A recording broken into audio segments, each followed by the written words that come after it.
Halo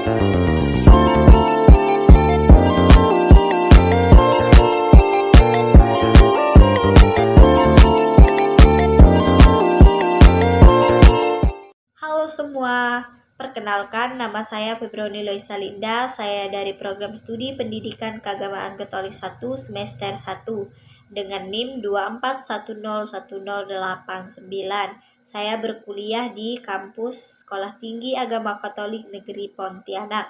Nah, pada video ini saya akan membahas terkait dengan pertemuan ke-9 mata kuliah Ilmu Sosial Dasar dengan dosen pengampu Bapak Yakobus Julianelis STM SOS. Pada pertemuan ke-9 ini membahas tentang mobilitas sosial dan perubahan sosial. Nah, mobilitas sosial adalah pergerakan atau perubahan posisi individu atau kelompok dalam struktur sosial suatu masyarakat. Ini bisa meliputi perubahan status, peran, atau kedudukan sosial yang seringkali diukur berdasarkan faktor seperti status ekonomi, pendidikan, atau pekerjaan. Mobilitas sosial dapat bersifat vertikal, yaitu naik atau turunnya status sosial, seperti dari kelas ekonomi rendah ke kelas ekonomi yang atas. Nah, ada beberapa faktor yang mempengaruhi mobilitas sosial, diantaranya yang pertama pendidikan. Pendidikan yang lebih tinggi seringkali membuka peluang untuk pekerjaan yang lebih baik, yang pada akhirnya dapat meningkatkan status sosial. Yang kedua, ekonomi. Kemampuan finansial memungkinkan individu atau keluarga untuk naik ke strata yang lebih tinggi. Yang ketiga, perubahan sosial dan ekonomi. Perkembangan masyarakat dan ekonomi juga menciptakan kebutuhan akan keterampilan yang sebelumnya tidak ada. Yang keempat, kebijakan pemerintah.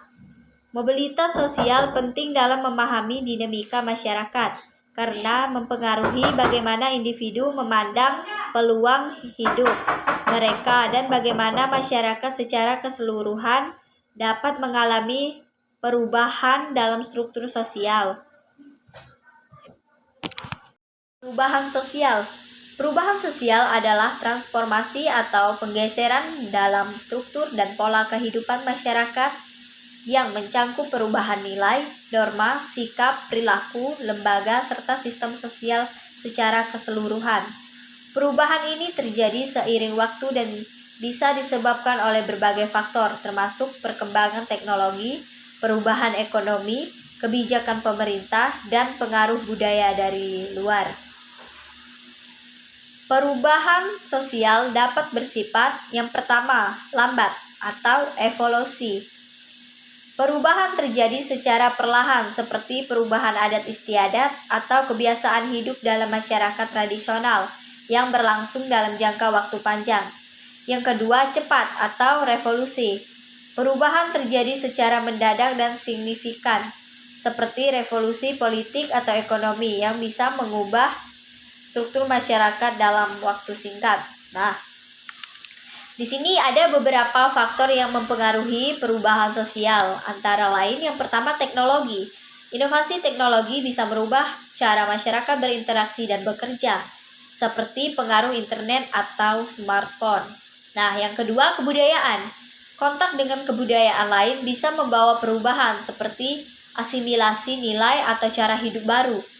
Yang ketiga, kebijakan pemerintah.